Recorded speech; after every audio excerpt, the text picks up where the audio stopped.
말씀을 전하기 전에 귀한 찬양으로 영광을 올려드린 우리 지혜인 소프라노 감사를 드립니다.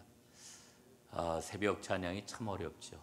특별히 노래를 하는 그런 사람들에게 새벽 찬양은 참 어려운 일입니다. 오늘 귀한 찬양 아주 감사를 드리고 하나님께서 더 큰 은총으로 우리 지혜인 자매를 잘 사용해 주시기를 축복을 합니다. 자, 오늘은 성금요일입니다. 예수님께서 십자가에 달리신 날입니다. 여러분, 예수님께서 겟세마네 동산에서 체포당하신 후 그는 가야바 대제사장의 집으로 끌려가지요. 그리고 이어서 그는 빌라도 총독의 관저로다 끌려가 신문을 받고 그 다음에 사형 언도를 받습니다. 그리고 사형 집행이 된 날이기도 하지요. 여러분, 그 과정에서 우리 예수님이 얼마나 큰 모욕을 당하셨는지 모릅니다.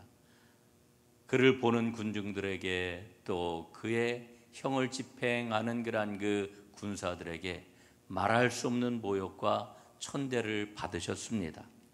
제자들은 다 도망했고요.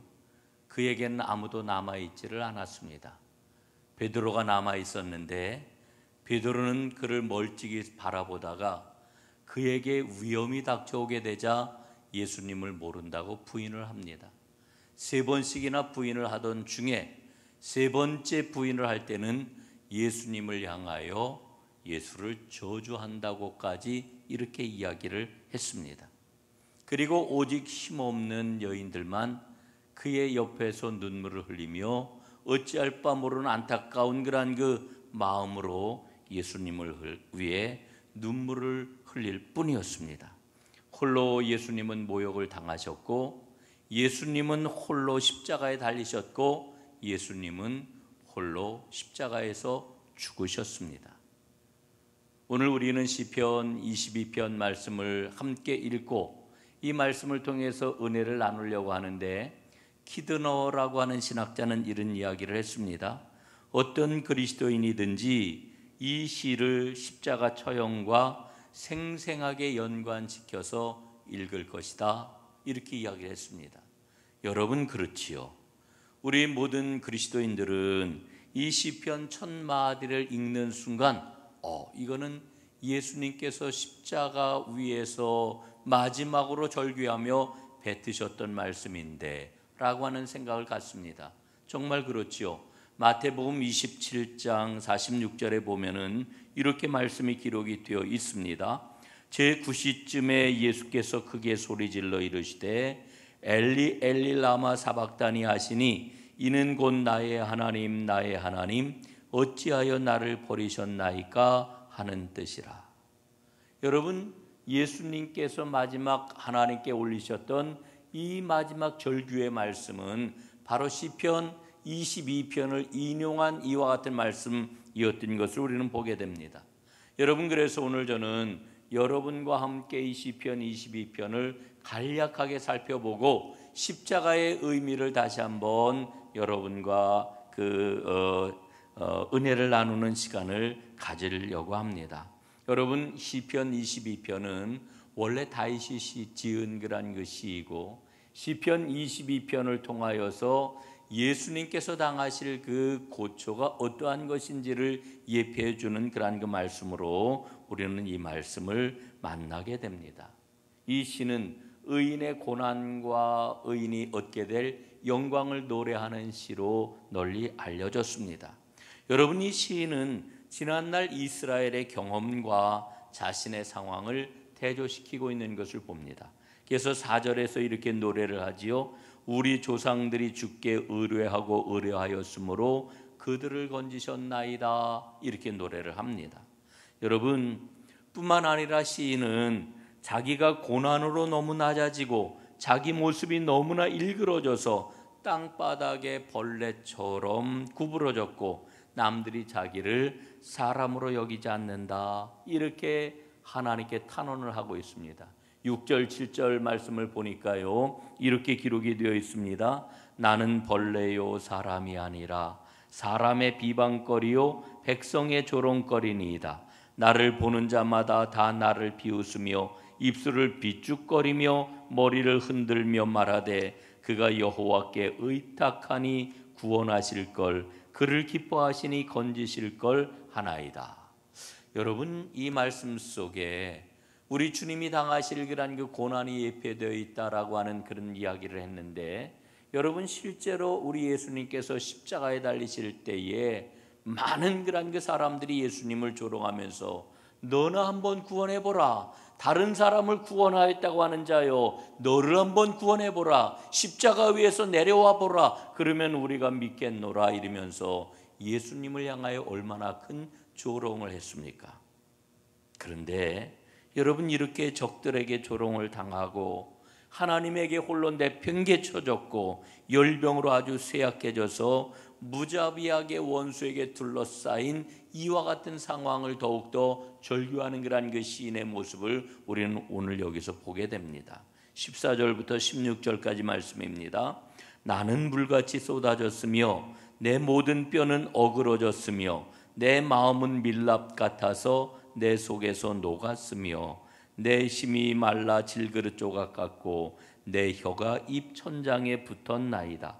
주께서 또 나를 죽음의 진토 속에 두셨나이다. 개들이 나를 애워쌌으며 악한 무리가 나를 둘러 내 수족을 찔렀나이다. 이렇게 노래를 합니다. 여러분, 시인이 처해 있는 이 상황 얼마나 암담한지 모릅니다. 완전히 원수들에게 둘러싸여 가지고 옴짝달싹하지 못하는 이와 같은 상황을 노래를 하고 있지요. 그런데 이 시를 쭉 읽어 내려가다 보면은 반전이 일어납니다. 22절 이하의 말씀을 보게 될 것 같으면은 지금까지는 탄원을 하고 지금까지는 호소를 하고 지금까지는 고통 때문에 말할 수 없이 절규를 했는데, 이제 22절 이하에서 보게 될 것 같으면은 구원받은 자의 감사의 노래가 그의 입에서 터져 나오고 있는 것을 보지요. 그래서 이 시인은 이렇게 노래를 합니다. 내가 주의 이름을 형제에게 선포하고 회중 가운데에서 주를 찬송하리이다. 24절에 보니까요, 그는 곤고한 자의 곤고를 멸시하거나 싫어하지 아니하시며 그의 얼굴을 그에게서 숨기지 아니하시고 그가 울부짖을 때에 들으셨도다. 이렇게 노래를 하고 있습니다. 그리고 이 시인은 더 나아가서 자기가 감사드리는 이 일에 회중들 뿐만 아니라 온 세상과 그리고 죽은 자들, 심지어는 장래 세대들까지도 다 포함해서 이 감사와 영광의 노래를 부르고 있는 것을 봅니다. 27절, 28절입니다. 땅의 모든 끝이 여호와를 기억하고 돌아오며 모든 나라의 모든 족속이 주의 앞에 예배하리니 나라는 여호와의 것이요 여호와는 모든 나라의 주제심이로다. 그리고 29절로부터 31절입니다. 세상의 모든 풍성한 자가 먹고 경배할 것이요 진토 속으로 내려가는 자 곧 자기 영혼을 살리지 못한 자도 다 그 앞에 절하리로다. 후손이 그를 섬길 것이요 대대의 주를 전할 것이며 와서 그의 공의를 태어날 백성에게 전하며 이를 행하셨다 할 것이리로다. 아멘. 여러분, 시편 22편은 이렇게 그 안에 예수님의 십자가 죽으심을 예표하고 있습니다. 그리고 십자가를 거친 후에 그에게 찾아올 영광이 무엇인지를 노래를 하고 있습니다. 여러분, 예수님은 견딜 수 없는 고난 가운데 머물러 계십니다. 그러나 하나님은 지금 그리스도를 외면하고 있습니다. 이게 바로 십자가의 상황입니다. 그래서 그 절망과 고통 가운데서 예수님은 나의 하나님 어찌하여 나를 버리시나이까 절규를 하고 있는 것입니다. 그런데 여러분, 우리가 이 예수님의 그러한 그 고통의 절규 가운데서 보아야 될 게 있습니다. 그 고통의 정점 가운데서 우리 예수님은 아버지 하나님을 원망하지 않으신다라고 하는 거죠. 다만 하나님께 호소를 하고 있는데 그 호소가 뭐냐면은 그 잔인한 폭력의 실상, 그 아픔과 고통을 하나님께 아뢰고 있는 것입니다. 세례 요한은 그런 이야기를 하지 않았습니까? 예수님을 가리켜 세상 죄를 지고 가는 하나님의 어린 양이로다. 그렇습니다. 우리 예수님께서는 세상의 모든 죄, 나와 우리의 모든 죄를 위하여 그 죄를 짊어지고 어린 양의 길을 걸어가신 것입니다. 여러분, 예수님이 십자가 위에서 당하셨던 그 고통은 인간의 그러한 그 고통의 끝점이라고 이야기를 할 수가 있겠지요. 고통의 극한이라고 이렇게 표현을 할 수가 있을 것입니다. 그 고통의 극점에서 예수님은 그냥 그 고통을 겪으셨던 것이 아니라 그 고통의 그 자리에서 우리가 겪고 있는 모든 아픔과 눈물과 두려움과 우리의 걱정과 우리의 삶의 모든 문제들을 다 품으시고 그리고 십자가 위에서 달려 돌아가셨던 것입니다. 그리고 죽음을 맞이하시고 우리 주님께서는 운명을 하셨습니다. 예수님의 그 죽음, 십자가를 통해 가지고 우리는 하나님의 은총을 받습니다. 여러분, 우리가 받은 그 십자가의 은혜, 그 십자가의 사랑이 우리를 살리고 우리를 새롭게 합니다. 바로 우리는 십자가를 통해 가지고 하나님께서 우리에게 내려주시는 그 신비로운 그런 그 사랑을 체험을 하게 되는 거지요. 그리고 우리 주님께서 걸으셨던 그 생명의 길을 우리도 걸을 수 있는 자양분을 바로 십자가를 통해서 우리는 공급받는 것입니다. 그러므로 우리는 십자가를 통해서 하나님의 큰 은총을 받았음을 고백을 하게 됩니다.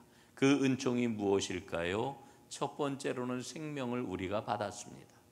여러분, 우리가 매일매일 살아가기 때문에 우리는 살았다 이렇게 이야기를 하죠. 내 나이가 지금 70입니다. 내 나이가 60입니다. 내 나이가 80입니다. 이렇게 이야기를 하면서 우리는 우리의 생명이 있음을 계수를 합니다. 여러분, 그러나 십자가 그 은혜가 아니라고 하면은 여러분, 오늘 우리가 계수하는 그 나이 생명의 연한은 아무런 의미가 없습니다. 우리 주님께서 십자가를 통해서 우리에게 생명을 주셨기 때문에 오늘 하루 살아가는 우리의 삶이 영원한 생명에 잇대어서 하루하루 덧없는 삶이 아니라 하나님 나라를 이루는 복된 삶이 될 수가 있는 것입니다. 십자가 은총이 무엇입니까? 두 번째로 우리가 생각을 할 수 있는 것은 인생의 기초를 든든하게 세워주셨다라고 하는 거지요. 여러분, 십자가를 통해서 우리는 우리 인생의 기초가 든든하게 세워졌음을 분명히 발견을 합니다. 1906년에 지금으로부터 한 116, 7년 전인가요? 샌프란시스코에 대지진이 일어났습니다. 강도가 8에 이르는 아주 엄청난 강진이 샌프란시스코를 덮쳤는데 그 지진이 새벽에 일어났습니다. 새벽에 일어났기 때문에 얼마나 많은 사람들이 죽었는지 모릅니다. 도시가 파괴되고 수많은 사람들이 다치고 수많은 사람들이 죽었습니다. 그런데 이 지진이 찾아왔을 때에 대조되는 두 지역이 있었다고 그래요. 한 지역은 어디였느냐? 바로 샌프란시스코 언덕 꼭대기에 있던 집들이라고 그래요. 여러분, 강도 8이면은 보통 건물은 서 있지를 못합니다. 그런데도 불구하고 암석들 위에 세워졌던 집들은 아주 건재하고 끄떡없이 그 강진 가운데서도 버텨냈다고 이렇게 이야기를 합니다. 그런데 이와는 대조적으로 해안을 따라서 아름다운 그런 그 풍경이 있는 해안을 따라서 매립지 위에 세워졌던 멋진 집들이 있었는데 그 집들은 지진의 충격으로 다 무너졌고 지진이 찾아왔을 때에 그 지진의 충격의 여파로 사람들은 침대째 튕겨져 나와가지고 꼼짝없이 죽어가는 사람들이 많이 생겨났다라고 하는 겁니다. 거의 모든 건물과 집들이 무너지고 엄청나게 많은 사람들이 사상자가 바로 이 지역에서 발생을 했다고 그래요. 이와 같은 차이가 어디에서 온 걸까요? 여러분, 예수님이 일찍이 말씀을 해주셨습니다. 마태복음에 보게 되면은 반석 위에 세운 집과 모래 위에 세운 집이 있다 예수님 말씀해 주시지 않았습니까? 여러분, 건물의 안정성은 바로 기초에 달려 있습니다. 그 토대가 어디에 있느냐라고 하는 것이 그 안전을 보장하거나 보장하지 못한다라고 하는 것을 이제 예수님은 말씀해 주고 계시는 거지요. 여러분, 우리 그리스도인들이 인생을 세워나갈 때 견고한 기초가 뭐겠습니까?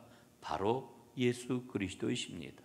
정확하게 이야기하면은 그리스도의 십자가가 우리 인생의 견고한 기초가 된다, 이렇게 이야기할 수 있는 거지요. 우리가 믿음을 가졌다 이렇게 이야기를 하는데, 우리가 예수님을 의지한다 이렇게 이야기를 하는데, 그 믿음의 기초요 우리가 의지하는 것이 바로 무엇입니까? 예수님의 십자가입니다. 7세기와 8세기경에 불렸던 라틴어 찬송 시에 보게 되면은 이런 노래가 나옵니다. 그리스도는 우리의 모퉁이 돌, 오직 그 위에 우리는 지으리. 그리스도는 견고한 기초, 하나님이 택하신 보배로운 머리와 또한 아름다운 모퉁이 돌, 이런 그 노래를 합니다. 여러분, 정말 귀한 찬송이라고 하는 생각을 갖습니다.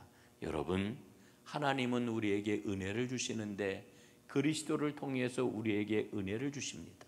하나님은 우리에게 은혜를 주시는데 그리스도의 십자가를 통해서 우리에게 은혜를 주십니다. 이제 우리에게 필요한 것은 무엇입니까? 우리에게 그리스도의 십자가를 통해서 주시는 그 은혜 위에 우리의 믿음의 집을 짓는 거지요. 우리의 인생을 온전하게 세우는 것이지요. 여러분, 오늘 성금요일을 맞이하면서 우리는 우리 인생을 어디에다 세우고 있는지를 다시 한번 돌아보았으면 좋겠습니다. 여러분, 우리는 정말 그리스도의 십자가 위에 우리의 인생을 세우고 있는지, 우리 믿음의 집을 세우고 있는지, 만약에 십자가가 아니라고 하면은 여러분, 주님 오시는 그날 우리가 세웠던 그 모든 것들은 일거에 다 무너질 것입니다. 그러나 그리스도의 십자가 위에 세운 믿음의 집은 주님 앞에 아름답게 그 모습을 드러내고 주님께서 영광을 받으시는 아름다운 현장이 될 것입니다. 오늘 이 새벽 하나님 앞에 나오신 여러분, 십자가 위에서 죽으시고 십자가에서 죽으셨다가 부활하신 주님을 신뢰하고 그분께서 우리에게 주신 생명 위에 우리 믿음의 집을 잘 지어 하나님께 영광 돌리고 하나님의 복을 아름답게 담아내는 하나님의 사람들이 다 되시기를 주님의 이름으로 축원합니다. 기도하겠습니다. 내 하나님, 내 하나님, 어찌 나를 버리셨나이까? 어찌 나를 멀리하여 돕지 아니하시나이까? 십자가 위에서 마지막 숨을 거두실 때까지 홀로 아픔을 견디며 홀로 고통 가운데 돌아가신 주님을 저희가 다시 한번 생각을 합니다. 아버지 하나님, 오늘 이 성금요일 새벽 우리 심령 가운데 십자가가 세워지게 하시고, 그리고 십자가를 통해서 주시는 생명의 은혜 위에 우리 믿음의 집을 잘 세워나가는 하나님의 사람들이 다 되게 하옵소서. 십자가 위에서 우리 인생에게 부어주시는 하나님의 사랑과 하나님의 복을 온전히 갈무리하여 하나님이 기뻐하시는 생명과 사랑의 삶을 살아가는 하나님의 모든 백성들 되게 하옵소서. 오늘도 주님 앞에 나와싸우니 주님께서 우리 인생의 모든 아픔과 두려움과 문제들을 십자가 위에서 해결해 주셨는 줄로 믿고, 오늘도 우리의 삶의 모든 문제를 아버지 하나님 앞에 아뢰오니 주여 저희들에게 은혜를 베푸사 그 모든 기도하는 것들이 응답받게 하여 주옵소서. 이제는 주 예수 그리스도의 크신 은혜와 아버지 하나님의 놀라우신 그 사랑하심과 성령님의 역사하심과 교통하심이 주님의 십자가 위에 믿음의 집을 온전히 세우기를 원하는 하나님의 모든 사람들 위에 영원히 함께 주옵시기를 축원하옵나이다. 아멘.